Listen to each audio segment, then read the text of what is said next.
bakit inaantay? Hindi mo ba napapansin? Ay, nagpakipot pa siya. Alam mo naman, hindi ako makakatulog kapag pag walang akap mo. Ay, ay, ay! Ay, ay, ay! Nice dad. Sige, sige. Ayan ang bata. To, ayan. Sige, mag-hug ka na dyan.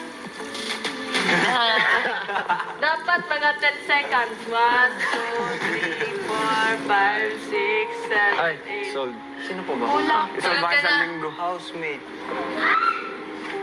Sorry naman. Hi, John. Good night, brother. Gabi-gabi ka na nga nagagalit. Good night. See you tomorrow, guys. Aroy! Mukhang may namumuong sama ng panahon sa loob ng bahay ni Kuya. Hindi na ako tatalo sa'yo kahit kailan. Ever, ever, ever.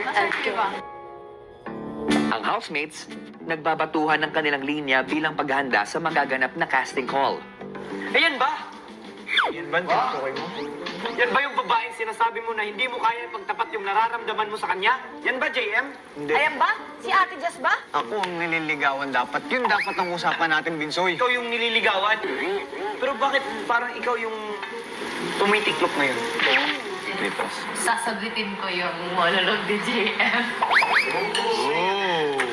Sa mga connect. Ikaw, gusto ko. Ba't hindi na lang siya yung sagutin mo? Ay, ay. Let's Ano go. ang sasagot ko? Wala namang tanong. Oo, hindi lang. Mahal mo ba sa JM? Nararamdaman ka ba sa kanya? Oo, hindi lang. Grabe naman yun. Oo, hindi lang ang sagot, Ate Jazz. Oo, hindi. Teka lang, magsusunod lang ako. Tuloy. Oo, hindi. Grabe naman kayo. Gusto mo na ba? Si John Mark. Bakit ako ba magsasagot? Uy, nabasag. Gusto mo na ba? Gusto mo ba siya? Bakit kumain? Bakit ayaw mong sagutin? Bakit ko sasagutin? Simple lang naman yung tanong ko, ah. Mali ang Ay, a trap. mali ang ano nyo, ang question. Eto na lang, Ate Jazz. Napapangiti ka na ba ulit ni JM? Napapangiti ka na ba ni JM? Ang tanging isasagot mo lang, oo or oo. Sa pagkakaalala ko, parang na-miss mo raw ako. Yes. Oo. Sino bang nagsabi? Ako. Batuhan pa ba ng linya yan or batuhan na ng feelings?